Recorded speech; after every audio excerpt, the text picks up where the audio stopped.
Ну что, друзья, здорово всем, с вами Миша Выплюшка, это канал бывшего осужденного. Как обычно, показывает кинокомпания New Line Cinema, русская тюрьма вчера и сегодня. 6-я серия, опять про огненный остров. Надеюсь, не будут они лить много воды в этот кон, потому что, действительно уже, честно говоря, достает. То, что вот они одних и тех же людей показывают постоянно, и очень, очень медленно двигается, скажем так, сюжетная линия.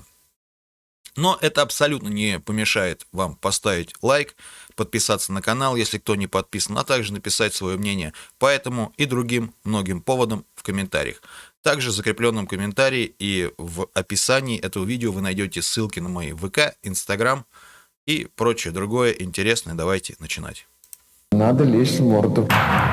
Если двинул фуфло, он уже опущенный. Так, как обычно... Так, борту вот человеческой, понимаете. Здесь никаких понятий Самое начало, как обычно, я пока прихлебну чеферка из кружечки моего кореша Станислава Андреевича. Фамилии, имя, только по номерам. Мама в красном платье пришла на свидание. Нельзя идти. Какая разница, где я нахожусь? Я же расту. Да, конечно. Так, погнали, Кирюха. О,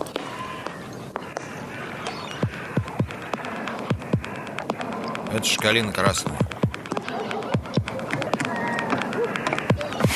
Знаменитый шукшинский фильм «Калина красная». Герой стремительно идет по мосткам, позади здание колонии, где он сидел. Снимая этот эпизод, вряд ли думали, что это здание войдет в историю. Оно вошло не только из-за фильма, но и потому, что эта колония стала первой в России колонией для пожизненных заключенных в середине 90-х годов. Теперь это знаменитый остров Огненный, колония номер 5. Пятак, как его называют. Вокруг очень милые края. Остров Огненный и Вологодский Пятак — это одно и то же. Вот я не знал, честно вам скажу. Я думал, что это все разные. Остров Огненный, там черный дельфин, полярная сова, белая снежинка, там еще что-то. Вологодский Пятак. Я думал, что это все разные вещи. Возможно, вот видите, судя по тому, что сейчас нам рассказали, я ошибаюсь. Прелестное озеро плещется. Рядом, на маленьком островке под названием Сладкий, совершенно сельскохозяйственная жизнь. Так ведь и не поверишь, что жизнь всех этих людей и их служба связаны с Пятаком. Мне в руки попалась в Тюмени, я в одиночке сидел, газета. Там статья коротенькая, что хозяин с этой зоны поехал брать какой-то там опыт в Америку. Потому что здесь хотят открыть зону, и первые сюда поедут сибиряки, 200 человек, кому заменят. Все. Единственное, там было написано, что вокруг там вода, она на острове. Сидели напротив особисты, строгий режим. Они говорят, пацаны, что, запасайтесь удочками. Сокон выкинул удочку, будешь рыбачить. Будешь там ты рыбачить. Из окна камеры пожизненного заключенного Валерия Балина действительно рукой подать до озера. Но рукой не подашь. Колония номер 5 стоит на озере Новом, в 100 километрах от Череповца. 400 лет назад это был монастырь, построенный монахами вдали от мирской суеты на крошечном островке Огненный. Стены вырастают из воды. Сегодня обитатели монастыря тоже отделены от суеты, но уже не по своей воле. Здесь сидят 170 человек с приговором «пожизненное заключение». Это высшая мера наказания в сегодняшней России.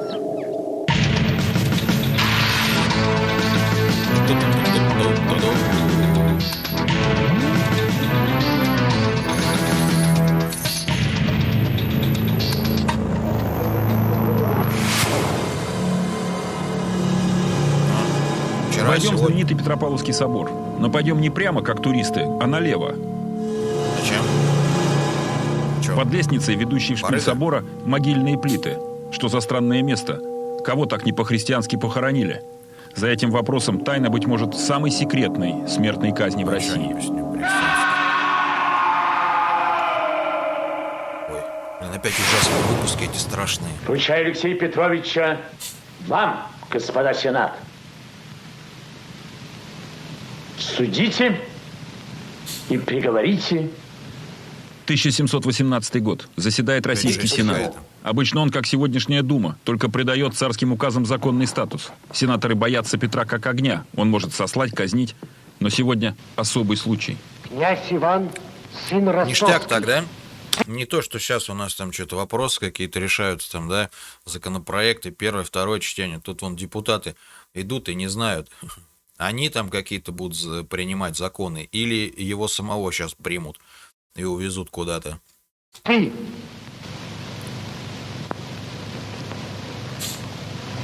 Повинен. Так ли было на самом деле, неизвестно.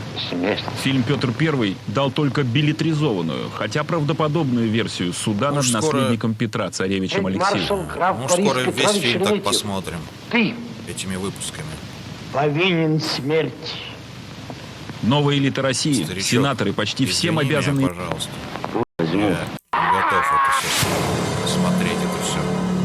Казнить И вы меня публично извините. царскую особу не смел даже Петр I. Да. А так официальная версия – апоплексический удар.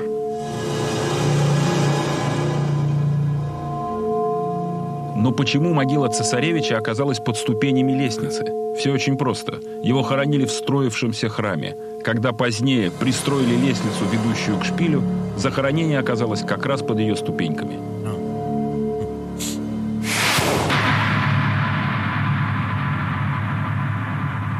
И к чему нам это все?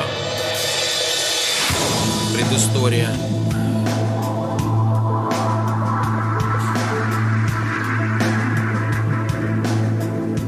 Да я, когда пацаном был, так я и не знал, что тут зона есть. Ездили раньше сюда в клуб на рыбалку. Как-то относились так легкомысленно. Стоит.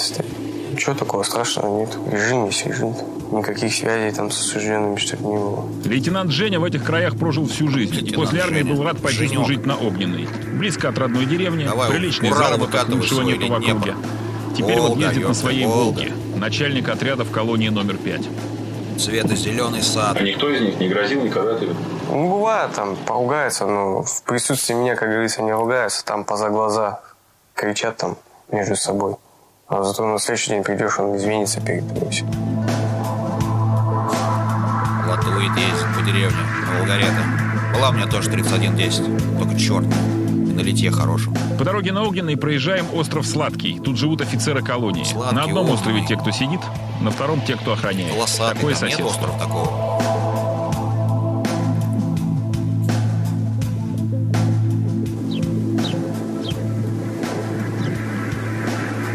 На Огненном поражает пустота, безлюдье. У пожизненников содержание камеры. А что там должно быть? Казантип, по-вашему? Интересно. Когда-то монастырь назывался Кириллом Новозерский. В корпусах читаются церковные постройки. Вот этот был храмом с куполами. При советской власти тут была полосатая зона, особый режим. В 1994 году привезли первых пожизненников. Им заменили расстрел на пожизненное заключение. Эти люди провели в ожидании расстрела в камерах смертников иногда годы, не зная, когда за ними придут. Вот сразу, когда приговор вынесли, было такое душевное состояние, там, ну, не объяснить это. Ну, шок какой-то. Ничего не соображал, да. Хотя мне там говорили, что ну, не будет расстрела. Запросили приговор, там в КПЗ отвезли на перерыв. Ну, подошли там дежурные все, не бойся, не будет тебе ничего расстрела. Ну, а когда вынесли приговор, там уже даже вот везли там с Ельни до Смоленска, там больше 100 километров. И привезли в камеру, я как-то даже не соображал, как. Там одежду принесли переодеться, как переодевался, я не помнил даже. Мне одного человека увезли там. И до этого еще я под следствием сидел, я видел возле этого корпуса стоял воронок. И когда нас контролер в баню вел, он говорит, вот еще одного, говорит, забирают. Вот, то есть, ну там знали, да, конечно, что смертников отвозят на исполнение там. И вот при мне я рядом, вот через стенку сидел. Вот я видел кормушку, там щели. Вот, я видел, как его, значит, провели. Ну и что? Ну и там, хоть как, хоть так, хоть узнаешь все равно. И такой, блин, ну хотя бы не меня сегодня. Сегодня выходной.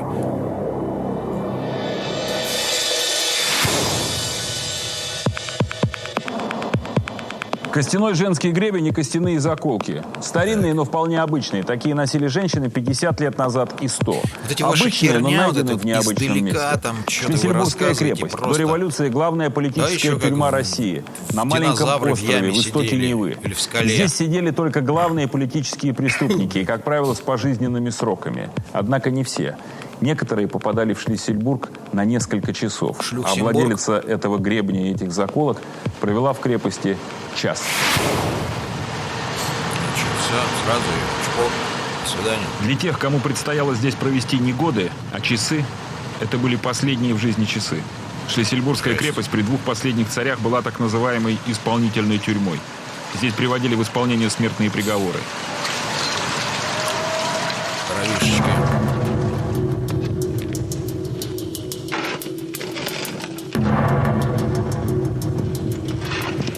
Погожим летним днем 2000 года в малом дворе Шлиссельбургской цитадели шли простые земляные работы. Копали ямы для столбов, чтобы сделать навес над входом. Неожиданно, нафига? Чё, совсем не глубоко, восстанавливать, что лопата наткнулась на остатки деревянного ящика, в котором лежали человеческие кости. Дальнейшее было делом археологов. Они продолжили раскопки и скоро оказалось, что это обнаружили человек. те самые костяные гребни и заколки. Лежала она похоронена по православным традициям, как ком речь, положено, извините с запада меня? на восток. И археолог-криминалист, вызванный работниками музея, сразу же сказал, что это женщина, что ей нет еще 30 лет, что у нее, вероятно, Да нет ей такое 30 лет, конечно, нежное ей 230 телосложение. И мы просто сделали вывод, что Не это было, не хотя может бы быть никто правильно другой, говорить. как Зинаида Коноплянникова. Кто это? Так была обнаружена могила последней женщины, казненной в России до большевиков, учительницы Зинаиды Коноплянниковой. А что она? Это был 906 год, революция. Она убила генерала Мина, известного жестокостью по отношению к революционерам. Ее схватили, судили по закону военного времени. Смертная казнь. Базара нет тогда. Если бы ее там, не знаю, какой-нибудь лозунг, было бы, конечно, более Зинаиду жалко. Коноплянникову привезли в в этом Шлиссельбург случае. ранним утром 29 августа Человека жалко в 906 любом года. случае. Но Все казни в в данном России случае- были утром. В данном случае Христианское тут милосердие уже знали, предписывало, на что. чтобы казнимый мог увидеть последний идут. восход солнца. Через час после приезда ее подвели к виселице здесь, во дворе. Впоследствии жандармский офицер вспоминал. Она держала себя с полным самообладанием. Сама отстегнула от платья крахмальный воротничок, обнажила шею и дала связать себе руки. Палач быстро управился с нею. Когда все было кончено, он обыскал казненную, достал из кармана ее платья яблоко и стал есть.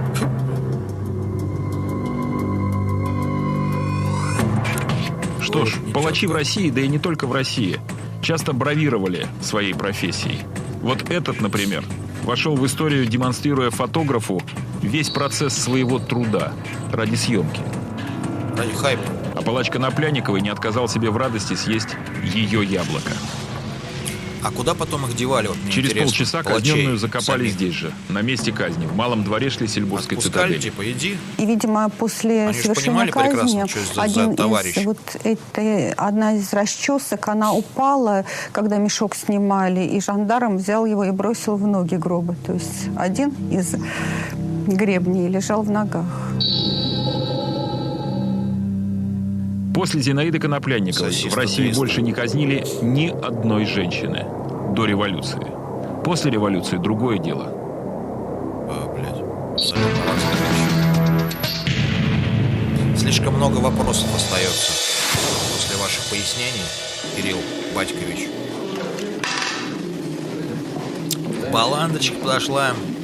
Полдень на Жрать острове захотелось. Огненный. Обед. Только нет, хуйню. Кормежка одного пожизненника обходится сегодня в стране приблизительно в 30 рублей в день. Приличное питание, около 3000 калорий. Прилично. Вообще. Во. В отличие от начала 90-х, сегодня в тюрьме кормят нормально.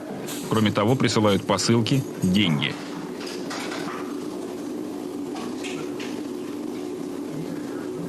А кто на свидание приезжает? Сейчас никто. Вот мать умерла в 2000 году. Это какого года? Ни близких родственников, во-первых, не пустят, а на 4 часа тянуть сюда с родных братьев, там, сестер, нереально. Некоторые расписываются, там, бабы с ними, незнакомые. Главное Ездят. занятие пожизненника – 1,5 часа прогулки. Крошечный дворик – это дискуссионный клуб, спортзал.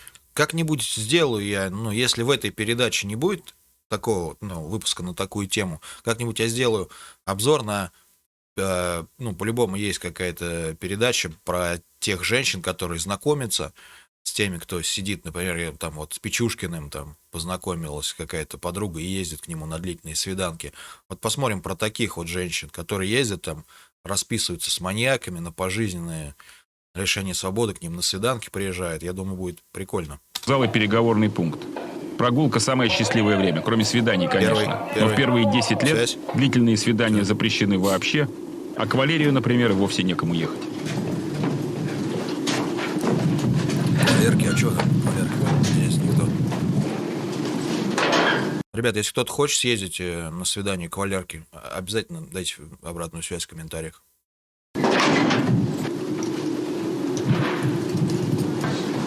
Вот он.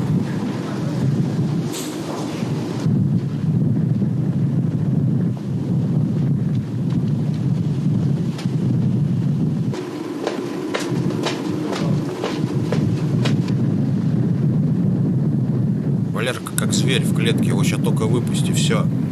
Вот в октагон его, по ММА, он там устроит такое, что просто куски мяса просто разлетятся. По всему этому промоушену или что там. У меня частенько сердце прихватывает, желудок тоже уже вот сколько лет, я вот после суда, мне все зубы сразу выпали. Почему? Вот. Наверное, шок такой или нервный стресс там. Вот сразу все выпали, а зубы были здоровые. Ты расскажи, за что ты сидишь, пацанчик. Сразу выпали все. Родных нету, все умерли. Вот или остался выбили только тебе. сын. Все. Что более близко к правде. Карцер, ШИЗО, Шизняк. На огненном ШИЗО оборудован в монастырском древнем подвале. Он ниже уровня воды в озере. Но здесь сухо, потому что в 17 веке строители знали, как гидроизоляцию правильно делать. За что попадают в ШИЗО? У нас сейчас в 21-м, не знаю. Двукратное нарушение режима. Днем лег на шконку в камере. И ты здесь. Здесь нету ни телевизора, никакого чтения, даже табуреток нет. Сидеть на чурбаках. 2 таких похода. Был в такой фигне, вот у нас на малолетке был вот приблизительно вот такой карцер, когда я сидел, вот тоже на стенах вот это вот искривленная оболочка, она называлась шуба. Ну и в принципе, блядь, то же самое, тоже тусклый свет, такая вот дверь, очко, там, чтобы на корточках сходить в сортир, умывальник, табуретка приваренная. В Шизняк, и тебя переведут в одиночку, на полгода, например. Такие правила. Я один сидел в такой фигне. Да вот, да, такой обычный карцер.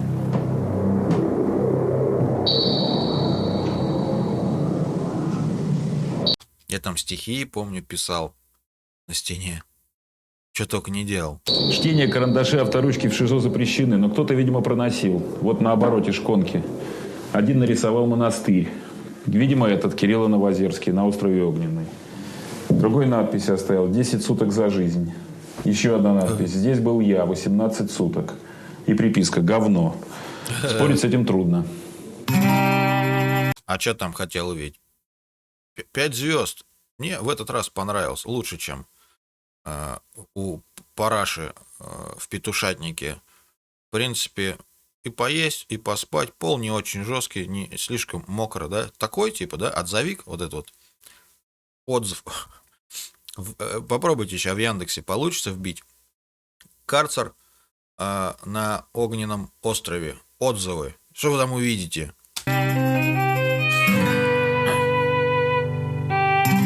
Опа.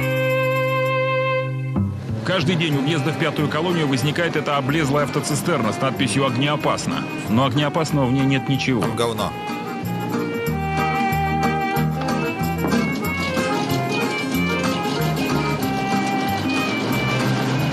Обратная сторона бытия. Раньше здесь не было канализации, и все сливалось в озеро. Сазаны водились, жирные.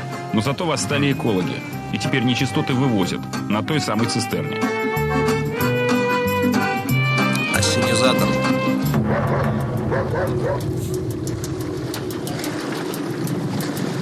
Каждый день одна и та же процедура. Тотальный досмотр. Это да. Эти коробочки с проводами регистрируют колебания. Если кто-то задумает бежать, нырнув в цистерну с, пардон, дерьмом, они зафиксируют биение его сердца.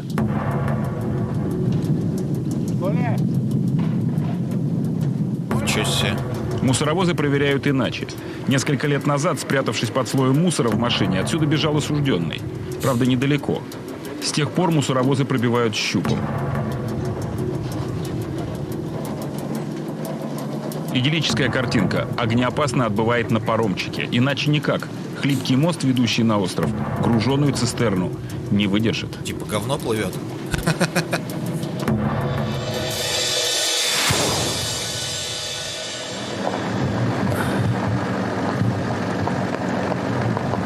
В 500 километрах севернее Магадана, невдалеке от дороги, стоит серая глыба памятника.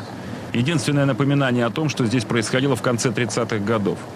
По местной традиции к плите люди кладут папиросы в память о том, что было здесь. Здесь было самое страшное место Колымы – следственная расстрельная тюрьма Серпантинка. Ну, то ж мы видали тоже. Расстреливали под звук трактора, снимали глушитель, чтобы слышно не было. Заводили в палатку и в затылок стреляли. Это воспоминания различных заключенных. Таратина, Выгона и прочих. А Выгон жив? Не знаю. Историк Александр Новосардов не знал. А мы нашли в Москве Михаила Евсеевича Выгона, единственного оставшегося узника тюрьмы на Серпантинке. Ему за 90 здоровье не блеск. Но Выгон помнит все, что было на Серпантинке, куда он попал осенью 1937 года. Нары, мест нету. Примерно половина, человек 50 стояло. Вот так стоят притух, люди висят друг на другу полумертвые. Как, и что же разговор? Там было сплошное молчание. И падали. Кто падал, значит, умер. В 1937 году комсомолец Миша Выгон был одним из десятков тысяч колымских зэков. По ложному доносу ему пришили 58-ю статью и дали 5 лет. 1937 год еще называют по имени страшного сталинского карлика Николая Ежова, шефа НКВД. Ежовщина – самый кровавый год советской власти. В 1937-м по всем областям были разосланы планы и лимиты на количество расстрелов. Десятки тысяч. Требовалось подобрать кандидатов, пришить им дела, тянувшие на высшую меру, и пускать в расход, без суда, решением тройки. Колыма исключением не была. Уже сидевшим здесь ЗК предъявляли новые расстрельные обвинения, и все. Главное место, где вели в кавычках следствие и убивали, было здесь. Тюрьма на Серпантинке, от которой сегодня не осталось ничего. Только гора трупов закопанных. И каждый день приходили со списком, вызывали и отвозили. Выводили из барака. Каждый день ждешь, так вот есть ты в этом списке а вдали или нет? От барака метров за 200 была бы избушка, стоял трактор, который круглосуточно Дай работал. Бог тебе здоровья, дед, чтобы ты живой был И еще. там эту группу расстреливали. Кормили обреченных баландой и ржавой селедкой. В конце концов, какая разница? Осталось недолго. Здесь были расстреляны больше 5000 человек, но точной цифры никто не знает. Комсомольца Мишу спасла его фамилия, непривычная для русского слуха. Выгон. И вдруг по списку вагон. Какой вагон? Нет вагона. А эти, которые стоят там, кричат, да его уже давно отправили. Там что-то никакого не видели. Расстреливали массами. Просто пачка и все. И до свидос. Еще раз прокричали раза 3 вагон. Никто не ответил и ушли. Конечно, рано или поздно палачи-следователи разобрались бы, что вагон и Выгон одно лицо. И решение тройки о расстреле привели бы в исполнение. Но вдруг расстрелы на Серпантинке прекратились. Потому что Сталин уничтожил самого Ежова, ставшего ненужным. Вот так вот. Места массовых казней становились известными очень редко. Как правило, документов и приказов с указанием точных мест расстрелов не оставлялось. Захоронение польских офицеров, расстрелянных НКВД в Белоруссии в начале войны, это в Союзе был, да, хорошо жили люди. Мороженое зато было вкусное, пломбир. За 45 копеек всего лишь. Да? Вот жизнь в Союзе-то тоже была. Да, взрослая жизнь, она всегда была хуевая. В каких-то моментах всегда есть. В любые времена. И в наши, и в 80-е, 70-е, 90-е, эти лихие. Всегда были моменты в жизни. И хорошие, и плохие. Так что я не вижу смысла сейчас вот говорить, что все херово. Все относительно. Исключение. И то в течение многих лет советская пропаганда утверждала, что поляков расстреливали фашисты. Убийство выстрелом в затылок. Излюбленный метод гестаповских убийц. Так раскрывалась кошмарная картина. Про Колымскую расстрельную тюрьму на Серпантинке сегодня, через 70 лет, тоже, скорее всего, ничего бы не было известно. Но остались те, кто чудом там выжил.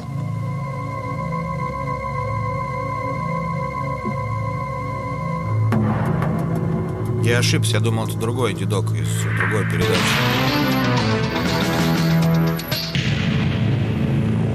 Который прятался, когда свиданка была.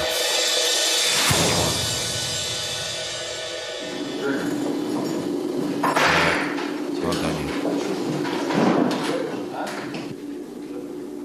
Опять Валера с канала Станислав Андреевич.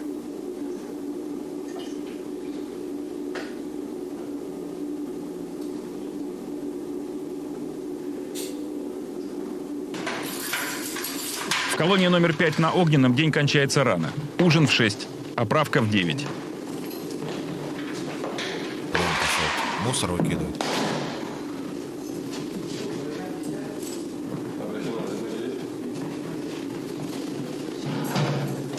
Один человек от каждой камеры выносит парашу. Запах в гальюне соответствующий. Но Валерий Балин и тут все делает очень тщательно. Но ему пофигу, ребята, вот, посмотрите. Вот этот крендель, он может подрассказать там любому бродяге с общего режима или с малолетки за жизнь вообще. И, как видите, толчок он моет сам за собой. Это к вопросу тем, кто спрашивает, а кто будет мыть толчки в камере, если, типа, все мужики, все равны, типа. Все будут по очереди мыть. Ничего в этом нет такого. Гигиена и здоровье – главное условие выживания, считает этот человек, приговоренный к пожизненному заключению, к высшей на сегодня мере наказания в России. Ну что ему еще делать?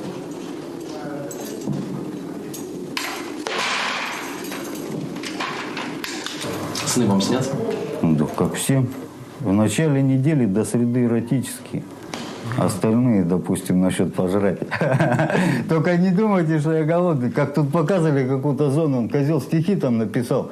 За булочку с салом он там что-то готов, я не знаю. Здоровая рожа-то, как килограмм 150.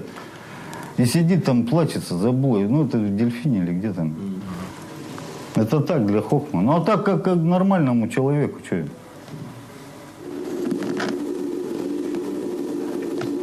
Все, бой. Он один сидит, я так понял. Что-то второго не показывает или не хочет, чтобы показывали. А кто-то из этих людей, которые сидят у тебя в отряде, уважение у тебя вызывает? Думаю, что нет. Доверия, считаю, что нету никакого.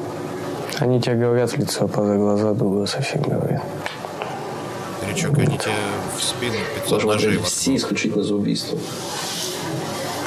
Нет таких, которые бы не убил человека. Нет. Но по идее чуть попозже должны показать. Там сидят и по там 159-м там каким-то там я видел, ну, какие-то пиздец неимоверные суммы там по жизни дали. Короче, насколько я помню, в этой передаче или нет, будут те, кто типа сидит по жизни, но не за убийство. Я надеюсь, вам, ребята, понравился этот выпуск.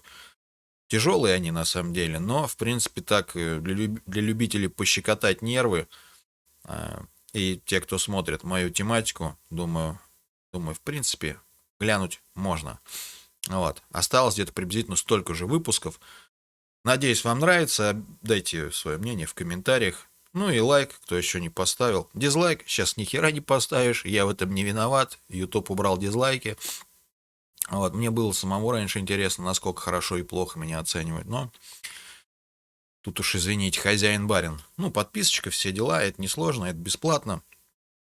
ВК, Инстаграм, мой второй канал, ТикТок.